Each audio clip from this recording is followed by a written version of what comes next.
সকলকে স্বাগত। আমি প্রগতি শুরু করছি আজকের সংবাদ। বিধানসভা নির্বাচনে পরাজয়, পঞ্চায়েত নির্বাচনে ভরাডুবি, এরপরে লোকসভা নির্বাচনে নিজেদের আসন হাতছাড়া হওয়ার পরে পশ্চিম মেদিনীপুর জেলায় বিরোধী রাজনৈতিক দলগুলি তাদের শক্তি হারাচ্ছে, আর শাসক দলের মধ্যে ফের দ্বন্দ্ব মাথাচাড়া দিয়েছে। নিজেদের দ্বন্দ্বে আজ নিজেরাই লোকসভা নির্বাচনে শহর এলাকায় পরাজিত হয়েছেন বলে দাবি নেতাদের। বিধানসভা নির্বাচনে পরাজয়, পঞ্চায়েত নির্বাচনে ভরাডুবি, এরপরে লোকসভা নির্বাচনে নিজেদের আসন হাতছাড়া হওয়ার পরে পশ্চিম মেদিনীপুর জেলায় বিরোধী রাজনৈতিক দলগুলি তাদের শক্তি হারাচ্ছে, আর শাসক দলের মধ্যে ফের দ্বন্দ্ব মাথাচাড়া দিয়েছে। নিজেদের দ্বন্দ্বে আজ নিজেরাই লোকসভা নির্বাচনের শহর এলাকায় পরাজিত হয়েছেন বলে দাবি নেতাদের। উল্লেখ থাকে, সিপিএম এই জেলায় আর তেমনভাবে নেই বললে ভুল হবে না। যেটুকু বিজেপি ছিল তাও তৃণমূল থেকে আসা নেতারা বিজেপি দলের প্রথম সারিতে থাকায় আদি বিজেপি নেতারা বর্তমানে কোণঠাসা। তাই লোকসভা নির্বাচনে কেন্দ্র রাজ্য থেকে দেওয়া অর্থ এক প্রকার লুট করেছেন বেশ কয়েকজন নেতা বলে বারে বারে দলের পক্ষ থেকে অভিযোগ উঠেছে। তাই বর্তমানে বিজেপির দলীয় কর্মসূচিতে তেমনভাবে আর নেতাদের দেখা যাচ্ছে না। গুটি কয়েক কর্মীদের নিয়ে সভা সমিতি আন্দোলন করছেন। অপরদিকে শাসক দলের বেশ কিছু নেতার বিরুদ্ধে রাজ্য নেতাদের কাছে অভিযোগ জানিয়েছেন দলেরই কিছু সদস্য। তাই নতুন করে সংগঠন তৈরি করার কথা ভাবছেন রাজ্য নেতৃত্বরা। বহু নেতাদের বাদ দিয়ে যারা আগে দলের নানা দুর্নীতির জন্য মানুষ যাদেরকে দূরে সরিয়ে দিয়েছিল তাদেরকে ফের প্রথম সারিতে আনার প্রচেষ্টা চলছে। সেই নিয়েও দলের মধ্যে ক্ষোভ বিক্ষোভ শুরু হয়েছে। জেলার প্রায় অধিকাংশ রাস্তাই বর্ষাকালে বেহাল অবস্থায় পড়ে রয়েছে। 3 মাস ধরে তেমন কোনো উন্নয়ন নেই। এমনকি ঠিকাদাররা তাদের কাজের টাকা না পেলেও আগে নেতাদের কমিশন দিয়ে দেওয়ায় তারাও বিভিন্ন ব্লক অফিসে বকেয়া টাকার দাবিতে আন্দোলন শুরু করেছেন। বিশেষ করে বিরোধী রাজনৈতিক দল এক প্রকার ধীরে ধীরে শূন্য হয়ে যাওয়ায় শাসক দলের বেশ কিছু নেতা লুটে পুটে খাচ্ছেন বলে অভিযোগ উঠেছে। সরকারি হাসপাতালে ছানি অপারেশনের পর চোখের ড্রপ লিখে দিয়েছেন সংশ্লিষ্ট ডাক্তার। ঝাড়গ্রাম মেডিকেল কলেজ হাসপাতালের ফার্মাসি কাউন্টার থেকে মিলে সেই ফ্রি ওষুধ, আর 5টা সাধারণ মানুষের মতোই সরল বিশ্বাসে তা ব্যবহার করেন ঝাড়গ্রাম শহরের শিরিষ চক এলাকার বাসিন্দা হাসি দাস। আর তারপরেই ঘটে বিপত্তি। সরকারি হাসপাতালে ছানি অপারেশনের পর চোখে ড্রপ লিখে দিয়েছেন সংশ্লিষ্ট ডাক্তার। ঝাড়গ্রাম মেডিকেল কলেজ হাসপাতালের ফার্মাসি কাউন্টার থেকে মেইলে সেই ফ্রি ওষুধ, আর 5টা সাধারণ মানুষের মতোই সরল বিশ্বাসে তা ব্যবহার করেন ঝাড়গ্রাম শহরের শিরিষ চক এলাকার বাসিন্দা হাসি দাস। আর তারপরেই বিপত্তি। অভিযোগ, নির্ধারিত চোখের ড্রপের বদলে দেওয়া হয়েছে বাচ্চাদের পেটের ব্যথা উপশমের ওষুধ। ঝাড়গ্রাম মেডিকেল কলেজ হাসপাতালের এমএসভিপি বিষয়টি সম্পর্কে অবগত হয়ে তদন্ত করে দেখার আশ্বাস দিয়েছেন। এদিকে লিখিতভাবে 2বার অভিযোগপত্র কিন্তু জমা দিয়েছেন ভুক্তভোগী প্রৌঢ়া। জেলা শাসকের দপ্তরে জানিয়েছেন অভিযোগ, তবে স্বাস্থ্য দপ্তর থেকে এখনো কোনো ডাক পাননি। এরই মাঝে চোখের মণিতে ব্যথা বাড়তে থাকায় বেড়েছে দুশ্চিন্তা। সরকারি হাসপাতালে চিকিৎসা বিভ্রাটের নজির মোটেই নতুন নয়। ঝাড়গ্রাম মেডিকেল কলেজের সাম্প্রতিক ঘটনা রাজ্যের স্বাস্থ্য পরিষেবার দরুন ছবিটা আবার সামনে এসেছে।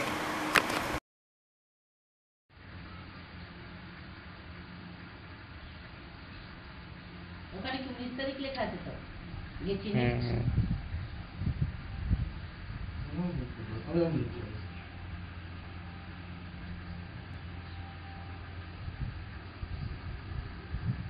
বলেছে।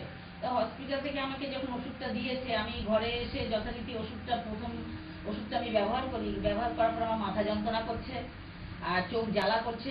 তখন আমি 5 দিন লাগাবার পরে আমি ওষুধের দোকানে যাই, প্রেসক্রিপশন নিয়ে যাওয়ার ড্রপটা আমাকে দিয়েছে। তখন ওইটা নিয়ে আবার ফের আমি হসপিটালে যাই ডাক্তারের কাছে। নেক্সট বার ডাক্তার আমাকে বলেন, কেন এটা তো আমি দিইনি। আমি এটা কাউন্টার থেকে আমাকে দিয়েছে। বলছে কি নাম আপনার? হাসি দাস। কি অভিযোগ, আপনি কবে গিয়েছিলেন হাসপাতালে? আমি 19শে জুন গিয়েছিলাম। উনি আমাকে ওষুধ লিখে দেন। কোন বিভাগে গিয়েছিলেন? আপনি গিয়েছিলাম ডাক্তার মলয় মণ্ডল। তো ওনার কাছে দেখাই। ওনার কাছে দেখানোর পরে তখন আমি বলি যে উনি ওষুধ লিখে দেন। ওষুধ লিখে দেওয়ার পরে তখন দেখি যে আমাকে কাউন্টার থেকে ওষুধ দিয়েছে। আমি তখনও বুঝতে পাইনি। ওষুধটা এনে ঘরে ব্যবহার করছি, বলছি দেওয়ার পর দেখি চোখটা আমার জ্বালা জ্বালা করছে। তা আমি বললাম জ্বালা করছে হয়তো নিশ্চয়ই আমার ভালো হবে, মাথা যন্ত্রণা করছে। 5 দিন ব্যবহার করেছি। 5 দিন ব্যবহার করার পরে আমি কিনতে গেছি ওষুধ দোকানে। কিনতে যাওয়ার পরে তখন ধরা পড়ে যে আমাকে বলে যে আপনার আর ওষুধ নিয়ে আসুন। তখন বলছি এটা তো বাচ্চার পেটে ব্যথার ড্রপ। তারপরে নেক্সট বার আমি আবার গিয়ে আপনার মলয় মণ্ডলকে জানাই যে স্যার আপনি কি ওষুধ দিয়েছেন। বলছে না, এই ওষুধ তো আমি দিইনি। আমি বলি ওষুধগুলো তো আমি এখান থেকে নিয়ে গেছি। টানা নিম্নচাপ ও ঝোড়ো হাওয়ার ফলে সমুদ্র উত্তাল হওয়ার সম্ভাবনা। আবহাওয়া দপ্তরের পূর্বাভাস অনুযায়ী শুক্রবার গভীর সমুদ্রে মৎস্য শিকারের উপর নিষেধাজ্ঞা জারি করেছে মৎস্য দপ্তরের তরফে। তাই দীঘা স্নানঘাটগুলিতে এদিন সকাল থেকেই বাড়তি নিরাপত্তা চালালো পুলিশ প্রশাসন। মাইকিং এর মাধ্যমে পর্যটকদের সতর্কতা, স্পিড বোটে করে নজরদারি। ভাটার সময় যে সমস্ত পর্যটকরা সমুদ্র স্নান করছেন তারা যাতে কোমরের বেশি জলে না নামেন এবং মদ্যপান অবস্থায় সমুদ্রে স্নান করতে না নামেন তার আবেদন জানানো হয় পুলিশ প্রশাসনের পক্ষ থেকে।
শ্রাবণ মাসের 12 তারিখ পর্যন্ত তেমন ভাবে বৃষ্টি না হলেও তারপর থেকে দক্ষিণবঙ্গ জুড়ে বৃষ্টি হয়। চাষীদের মনে আনন্দ, ফের তারা আমন ধান চাষের উপর মন দিয়েছেন।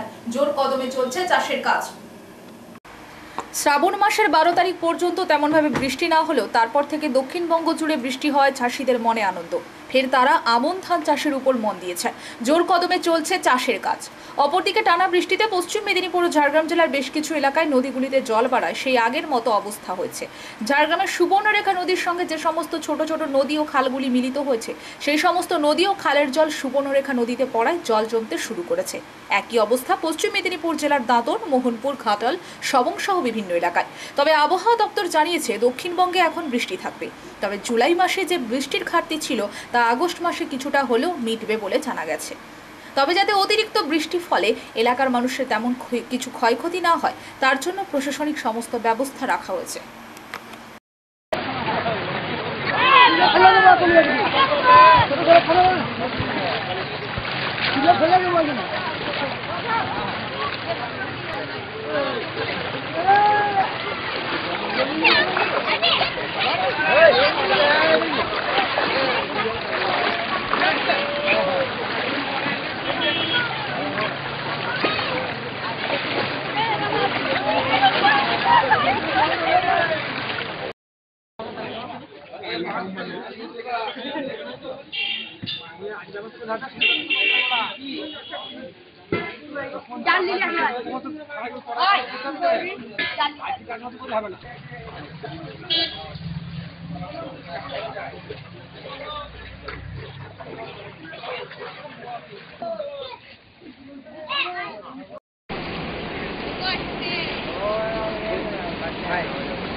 ঠিক আছে তখন ফেলে না তখন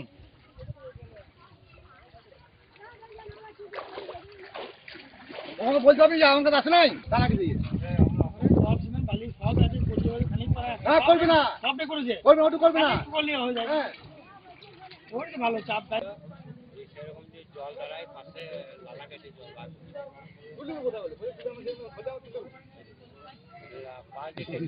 পাড়া পাইছে না পাড়া লোকের সঙ্গে গিয়ে মানে তুলে দেবে হেজিরে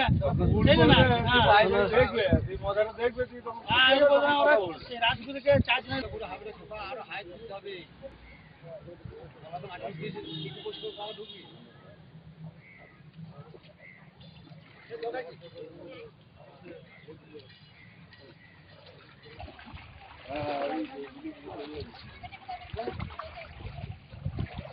অনেকটা বাড়ি এরকম অনেকটা বাড়ি সবাই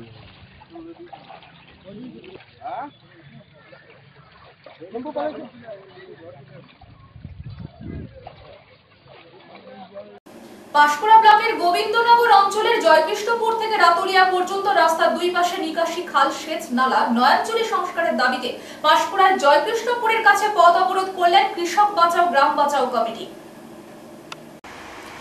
পাঁশকুড়া ব্লকের গোবিন্দনগর অঞ্চলের জয়কৃষ্ণপুর রাতুলিয়া পর্যন্ত রাস্তার দুই পাশে নিকাশি খাল সেচ নালা নয়াঞ্চলি সংস্কারের দাবিতে পাঁশকুড়ায় জয়কৃষ্ণপুরের কাছে পথ অবরোধ করলেন কৃষি বাঁচাও গ্রাম বাঁচাও কমিটি। মূলত দ্রুত নিকাশি ব্যবস্থা সংস্কারের দাবি দিয়ে আজকের এই অবরোধ। প্রায় 30 মিনিট ধরে চলে অবরোধ। এই অবরোধের জেরে অবরুদ্ধ হয়ে যান যান চলাচল। পরে পাঁশকুড়া থানার পুলিশ এসে কৃষকদের সাথে কথা বলে অবরোধ সরিয়ে দেয় ও যান চলাচল স্বাভাবিক করে। প্রাক্তন বিধায়ক ইব্রাহিম আলী বলেন, জয়কৃষ্ণপুর থেকে রাতুলিয়া পর্যন্ত 2 বছর ধরে অবৈধভাবে গড়ে উঠেছে নির্মাণ। কৃষকরা চাষাবাস করতে পারছেন না জল জমে থাকার কারণে। প্রশাসনকে 5 দিন সময় দিলাম, যদি এই সংস্কার না করা হয় আমরা বৃহত্তর আন্দোলনে নামব। অবরোধে উপস্থিত ছিলেন নাজির হোসেন, আশিকুর রহমান, মঞ্জুর আলী, বিশ্বজিৎ দিন্ডা সহ একাধিক কৃষকরা।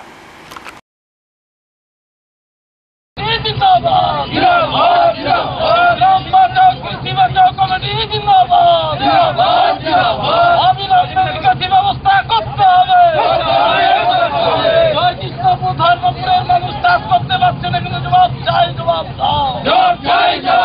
পশ্চিম বাংলা রামগড়ার মানুষ চাষ প্রতিবাদে আমাদের এই লড়াই চলছে, চলবে, চলছে, চলবে।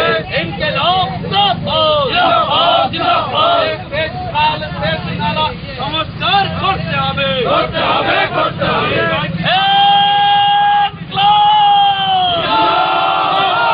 জয়কৃষ্ণপুর থেকে মঙ্গলদারি পর্যন্ত নয়াঞ্জলি সংস্কারের দাবিতে আমাদের অবরোধ চলছে, চলবে, চলছে, চলবে। কৃষকরা চাষ করতে পারছে না, কিন্তু প্রশাসন জবাব চাই, জবাব দাও। এই প্রতিবাদে সমস্ত মানুষ এক হও, এক হও, এক হও। কৃষকদের স্বার্থে আমাদের লড়াই চলছে, চলবে, চলছে, চলবে। গ্রাম বাঁচাও, কৃষি বাঁচাও, কমিটি সামান্য বৃষ্টি হলে জয়কৃষ্ণপুর রানিয়াড়ার একটা ধর্মপুর জলের তলায় কেন? জবাব চাই, জবাব অবিলম্বে জয়কৃষ্ণপুর থেকে রাতুলিয়া পর্যন্ত রাস্তা দিয়ে শেষ তাহলে সংস্কার করতে হবে।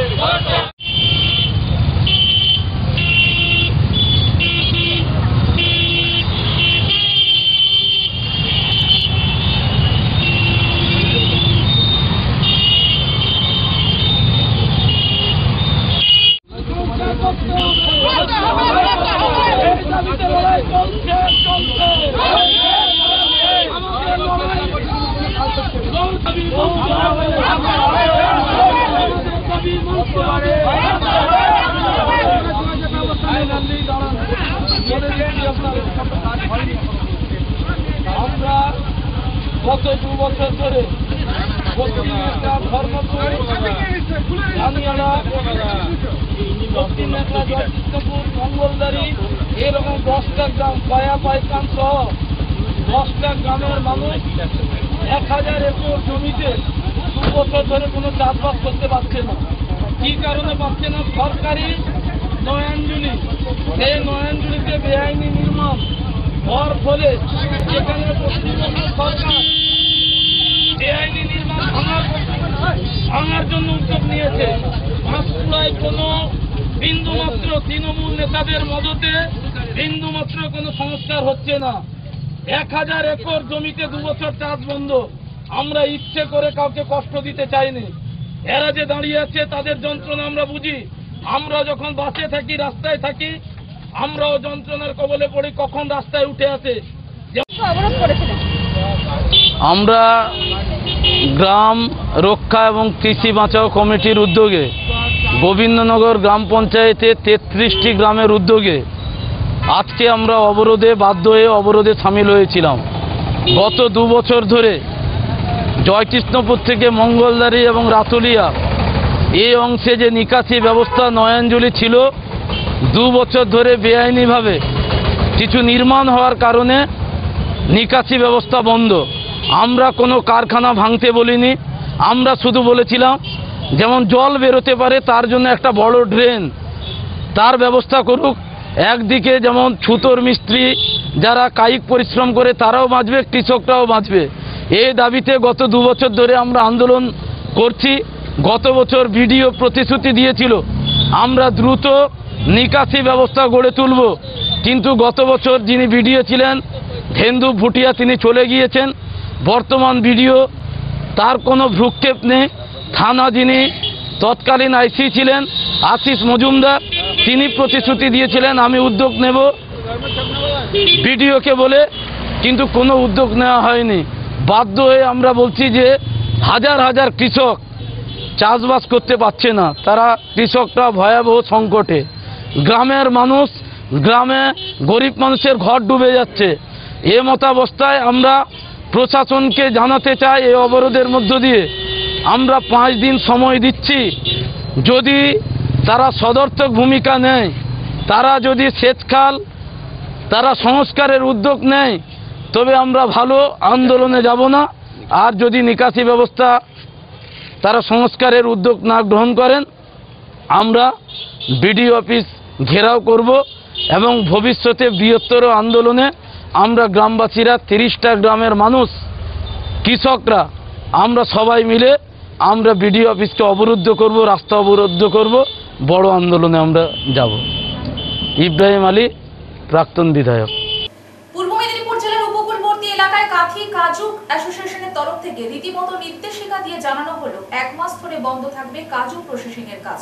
হঠাৎ করে বাজার মূল্য কম হওয়ার ফলে ক্ষতির মুখে পড়েছে কাজু ব্যবসায়ীরা। পূর্ব মেদিনীপুর জেলার উপকূলবর্তী এলাকায় কাথি কাজু অ্যাসোসিয়েশনের তরফ থেকে রীতিমতো নির্দেশিকা দিয়ে জানানো হলো 1 মাস ধরে বন্ধ থাকবে কাজু প্রসেসিং এর কাজ। হঠাৎ করে বাজার মূল্য কম হওয়ার ফলে ক্ষতির মুখে পড়েছে কাজু ব্যবসায়ীরা। তাই গত 24শে জুলাই থেকে আগামী 28শে আগস্ট পর্যন্ত কাজু বয়েল, রোস্টিং, কাটিং সমস্ত কাজ বন্ধ থাকার বিজ্ঞপ্তি জারি করেছে বেঙ্গল কাজু অ্যাসোসিয়েশন। অন্যদিকে কাথি কাজু অ্যাসোসিয়েশন আগামী 1 আগস্ট থেকে 25শে আগস্ট পর্যন্ত কাজু বয়েল, রোস্টিং, কাটিং সমস্ত কাজ বন্ধ থাকার বিজ্ঞপ্তি জারি করেছে। রাজ্যে কাজু চাষের জন্য বিখ্যাত কাঁথি, মাজনা ও রামনগরের কাজু শিল্প গভীর সংকটে পড়েছে। রীতিমতো মাথায় হাত এই সব এলাকার কাজু প্রসেসিং ইউনিটগুলি। ইউনিটগুলির নিজেদের অস্তিত্ব রক্ষার তাগিদে ইতিমধ্যে বৈঠকেও বসেছে কন্টাই কাজু ট্রেডার্স ওয়েলফেয়ার অ্যাসোসিয়েশন এবং বেঙ্গল কাজু অ্যাসোসিয়েশন। বেঙ্গল কাজু অ্যাসোসিয়েশনের সভাপতি আনোয়ার উদ্দিন বলেন, অতি দ্রুত আমরা এর সমাধানের চেষ্টা করছি। সাধারণভাবে যে কাজু বাজারে বিক্রি হয় তার লম্বা প্রসেসিং পদ্ধতি রয়েছে। পূর্ব মেদিনীপুরের কাঁথি, মাজনা, তাজপুর, রামনগর, দেপাল এলাকায় প্রায় 1000-এরও বেশি কাজু প্রসেসিং ইউনিট রয়েছে। কাঁচা কাজু আনার পর তার উপরের মোটা খোলা ছাড়ানো হয়, অর্থাৎ কাজু ভাঙা হয়। এরপর কাঁচা কাজুর উপর থেকে যাওয়া পাতলা খোসা ছাড়ানো হয় মেশিনের সাহায্যে। এরপর প্রসেসিং হয়ে তা বাজারে বিক্রির জন্য প্যাকেটবন্দি করা হয়।